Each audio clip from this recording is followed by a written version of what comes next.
Hi, everyone, and thanks for joining this afternoon. I am James Maloney, one of the board of directors for the Democratic Business Council of Virginia, or as we all know it, DemBiz. We're proud to continue hosting our webinars with Democratic candidates in the 7th and 10th congressional districts. These events are recorded and can be shared for a few days. So pleased to have Delegate David Reid with us today. He's an Air Force veteran, currently representing Virginia's 32nd House of Delegates. Delegate Reid, thank you for taking your time with us. I know firsthand from working on campaigns that they are nonstop, so very much appreciate you taking time out of the campaign schedule and of your day to join us. It'd be great to just sort of kick it off with a Sure. little bit about you. So if you don't mind just telling us about yourself, your background, and what inspired you to pursue a career in politics.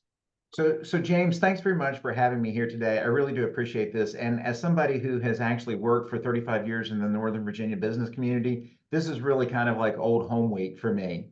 And I'm just going to make a few corrections along the way. And I apologize if we sent you the wrong information. But I really love and respect all of my friends in the Air Force, but I spent 23 years in the Navy Reserve. So My apologies. it's a little bit different, but again, like I said, I do love and respect the friends of mine in the Air Force. And as a matter of fact, one of the very first endorsements that I got when I announced that I was running for Congress was from former State Senator John Bell, who had spent an equal amount of time in the Air Force and would oftentimes joke when we were at events. He would joke and say, "Okay, if you have any difficult questions, don't ask Delegate Reid because he was only in the Navy."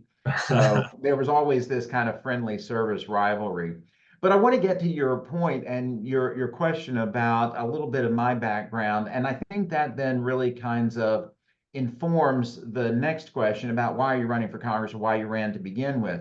And what I'd like to ask you to do and ask the other folks in the audience is I want you to go back and I want you to think about what you were doing when you were a junior in college. Because for me, when I was a junior in college, I remember thinking to myself, that I'm on the cusp of becoming the first person in my family's history, going all the way back to the 1700s, to ever get a college degree. 10 years prior to that, I had been living in poverty and then had moved from a four-room cinder block house with an outhouse, meaning no indoor plumbing, to living at the orphanage at the Methodist Children's Home, and then at 16, being adopted by foster parents. And I remember thinking to myself as a junior in college that despite all of that, me being on the cusp of being the first person in my family to be able to get a college degree, that I owed something back to the nation that had given me so much. And that's the reason why in 1988, I decided that I was going to join the Navy Reserves, and I served for 23 years as an intel officer. And that's why, again, in 2017, I ran for delegate as a way to continue to serve. And that's the reason why now in 2024, I'm running again, is that I believe that both that life experience that I had of growing up very poor and then working in the business community and the time that I spent working as a Navy intel officer really informs that commitment to service. And that's the reason why I'm now running for Congress in 2024.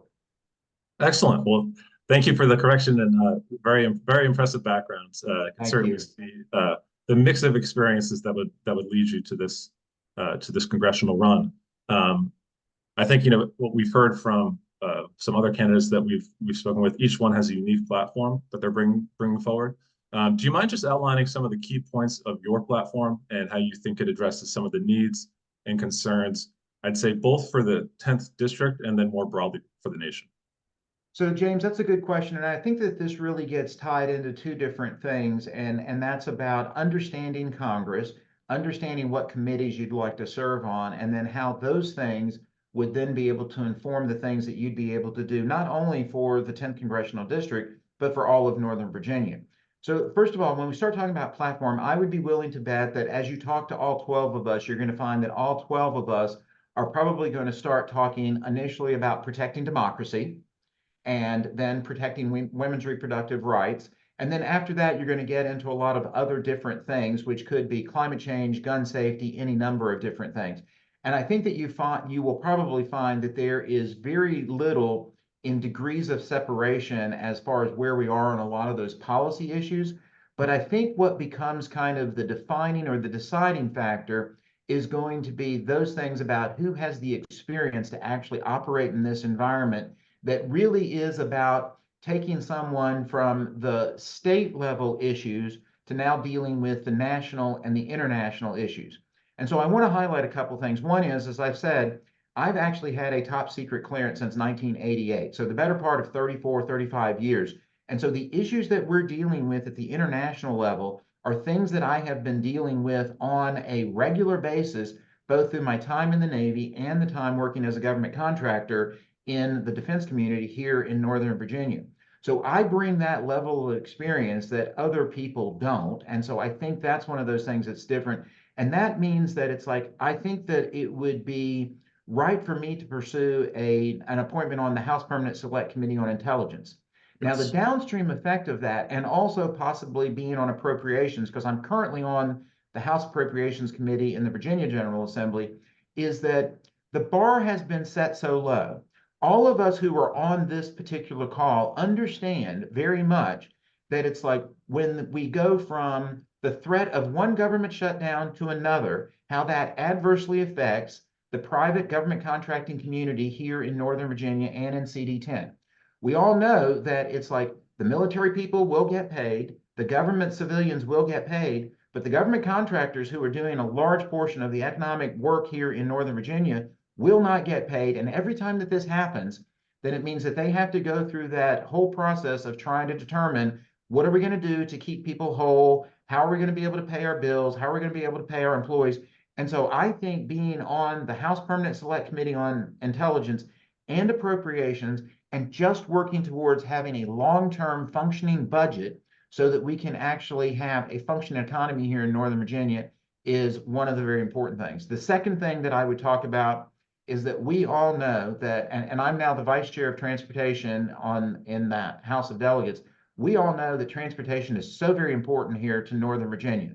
Because if we don't invest in transportation and we continue to have gridlock, the transportation will grind to a halt, and it will also have an adverse effect on our economy. So I think those two things are all very interrelated to what it is that I would like to pursue to be able to address not only the issues of CD10, but also across all of Northern Virginia. Excellent. Very good. It would be interesting to explore economic development maybe a little bit further, and also the small business community. So, of course, with DemBiz, we are a group of business leaders, owners, and just others involved with the business community here in Northern Virginia. Do you mind sharing just your view for small businesses, entrepreneurship in general, any thoughts you have, or maybe perhaps both track record of encouraging and fostering entrepreneurship and supporting small businesses, and also in Congress, what you think is lacking at the moment, and you would look to pursue and look to achieve if you become a member of Congress. So again, thanks, James. And I'm going to talk first about the breadth of my experience in the Northern Virginia business community, because when you hear about all of the different industries that I've actually worked in, then these are the things that help to inform who I would be in Congress. So I started out in banking, and not just in banking, but when there was the savings and loan crisis, then went to work for a credit union, then a commercial bank. Later, I went and worked in training, financial management, global telecommunications. I actually traveled around the globe and went to places like China, Qatar, and Costa Rica to negotiate access for AT&T's high-speed network. And I worked in and out of doing commercial work and government contracting work. I worked in counterterrorism at the Defense Intelligence Agency. As a matter of fact, I think I have either worked in or managed contracts in all of the major three-letter agencies here in Northern Virginia. And I've worked in business development, and then I wrapped up my career in the business community as being the chief strategy officer for a company that started out as 35 people, and then we grew that to 300 people and went through our first merger and acquisition. So it's all of that experience, because I've worked for small banks, I've worked for large credit unions, I've worked for a 30-person firm doing work at the CIA, I've worked for AT&T. So I don't think that there's another candidate in this group of 12 that has that breadth of experience across the entire both commercial and government contracting community that I have. Now, to your specific question about incentivizing small businesses, this is one of those things where those of us who've actually worked in the government contracting business understand the importance of actually having small business set-asides in large government contracts, and not just small business set-asides that may be filled with small businesses, but things that are directed by SBA and by the government contracting officers to be filled, shall be filled. Because I'll give you an example. When I was working at a company and we had 35 people, and if I could then go get an additional 5 FTEs from being a subcontractor with Lockheed Martin or something like that, then it's like I've helped grow the company by 10%. It was Right. fantastic. I mean, it was just great. And so we have to be able to work with what the SBA is doing. We need to understand how some of the things that have put into federal code or in SBA that allows for exceptions are really tightened up, because there's an opportunity. We all know that it's like when you invest in small business, you're actually investing in the growth engines, not only for this area and across the entire nation. And these are things that I think I bring the experience both firsthand as well as having lived those type of things to be able to make improvements in Congress. One other thing that I would add is for 3 of the last years, I served as the chairman of the Manufacturing Development Commission in the Virginia General Assembly, where I traveled around the Commonwealth to 17 different locations to learn what we were doing well and what we could do better to attract manufacturing companies to Virginia. Because if we want to be able to address some of the overseas supply chain issues, then we need to start having discussions about how we're effectively reshoring some of this manufacturing work into Virginia. Excellent. And as you were sort of talking through your business experience and your business history, one thing that's not lost on anyone in this community is that across the mix of experiences you've had, small businesses, larger businesses, the end goal is you actually have to get something done in the private sector to be effective. And I think as you know, what we see now in Congress is a lot of gridlock, a lot of complete polarization. I know you have sort of a background in getting bipartisan measures across the finish line. So would love to hear just a bit about your track record there, and then also how you might apply that same mindset and framework to Congress. So let me start with when I first got elected in 2017, and we as the Democrats were in the minority. It was 51-49. And when I would go and talk to high school students, I would tell them it's like, one of the first skills you have to learn as a newly elected official is you've got to be able to do basic math. And 51 Republicans was greater than 49 Democrats. And I believed that people had sent me to Richmond to be able to actually get something done, which meant that I needed to get 2 Republicans in a subcommittee, in a committee, and on the House floor to be able to vote for my legislation. By taking that attitude and the fact that while I represent Loudoun County, which is really much more Democratic than it was in the past, I grew up in Rockbridge County, which is very Republican. My mom was from Botetourt. I served in the Navy Reserves in Virginia Beach, which was represented by a Republican, and my dad lived in Pittsylvania County, which is also represented by a Republican. Borrowing from my business development skills about developing relationships, I went around and introduced myself to all of those Republicans that represented red areas that my family had come from, and wanted them to know that I knew what the issues were that were of their concern, because the issues in those parts of the state are not necessarily the same issues that we have here. And it's like, if we can have just a tad bit of empathy, then I think that we can do a much better job in policy making. By going around and introducing myself to those people and sharing my background, then they have had a much greater appreciation and willingness to support legislation that I have brought forward. And that, I think, is what has allowed me to be able to actually pass 50 pieces of bipartisan legislation, including the first and only reparations piece of legislation that has been passed by a state legislature across the nation, the only strategic plan for veterans, and the only piece of legislation that would protect prime agricultural topsoil from a future pipeline. These were done with Republican support. And I believe being able to apply that same approach of finding the common ground and working together on common goals, then I think that that will hold me in good stead in Congress as well. Excellent. One other, it's in a way, some of this all becomes related. But one other thing that I know is part of your platform and would love your thoughts on is healthcare and ways to potentially improve our healthcare system. Uh, as you well know, it goes hand in glove with having a prosperous district, economic development, et cetera. So would welcome your views on that. And then also, I think you've sort of when at the onset you tied in your own personal story, and so some ways the healthcare system personally impacted you growing up. So again, a good question, because I think one of the things with me having grown up poor and really having not had health care or dental care or vision care for the first 10 years of my life, it gives me firsthand experience and understanding about what this means. Other folks that you might talk to are going to talk about these things in an abstract terminology because these are not things that they've had to deal with.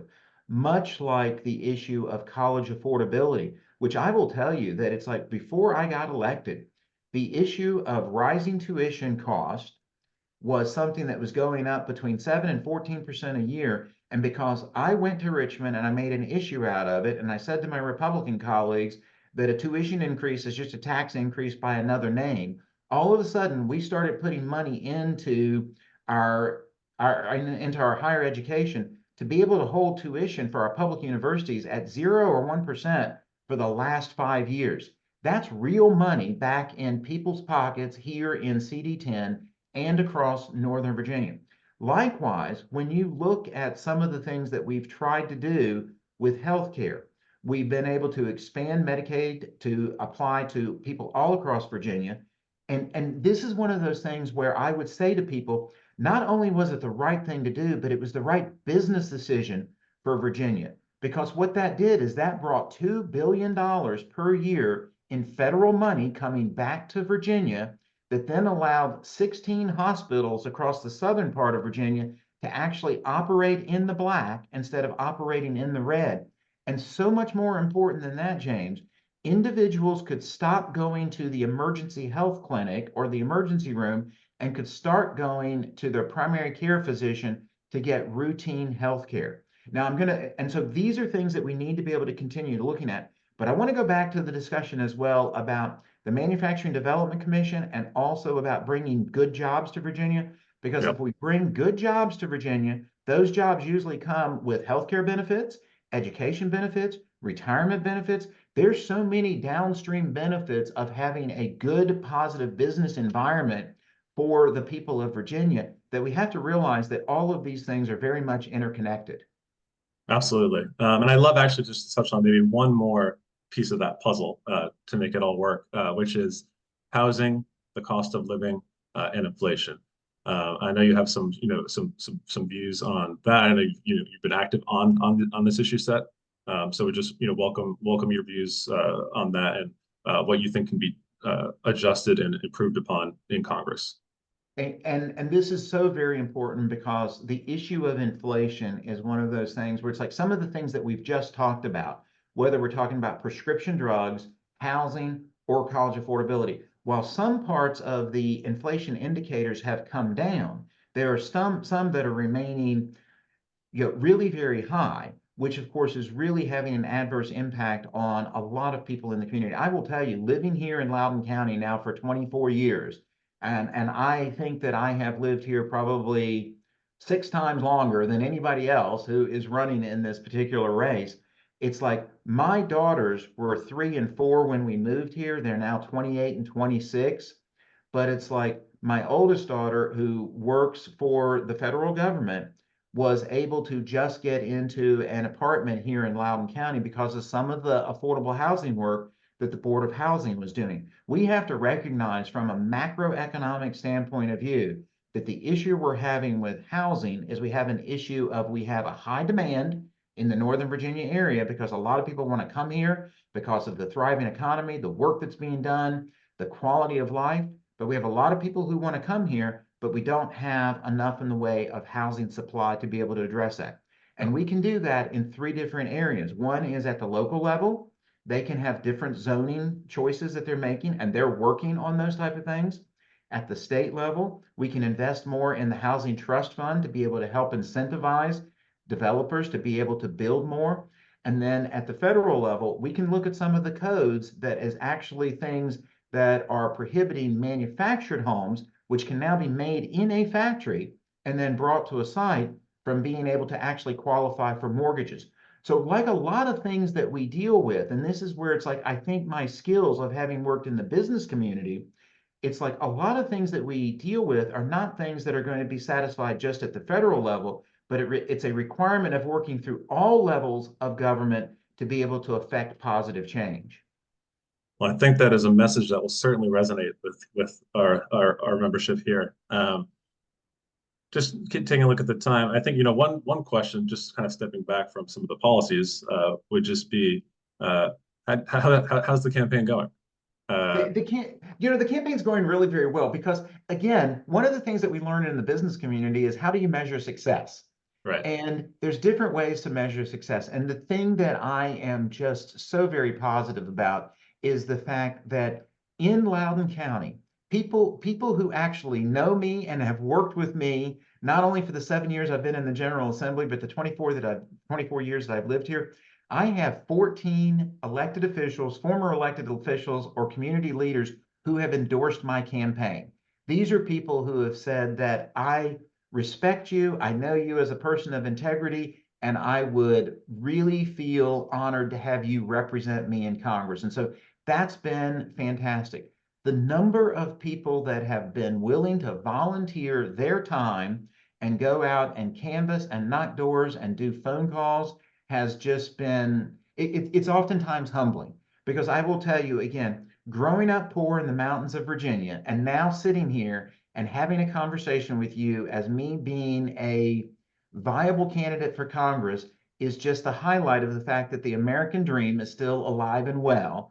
Because again, my family has lived in Virginia since the 1700s, and I'm the first person to get a college degree, and now we're having that discussion. And it's always just so humbling and so fulfilling to me that people are willing to invest their time and their money and their reputation in my campaign, that I don't want to let them down. Excellent. Well, at this point, I just want to ask if there's, for those tuned in, if you have any questions, please do submit them now. We'll take a couple questions towards the end here. Maybe one last broader question, which is, as our members and then just voters more broadly consider their choices, what is one thing you'd like them to know about you? Okay, so I'm an elected official. You asked me one thing, I'm going to give you two. Okay.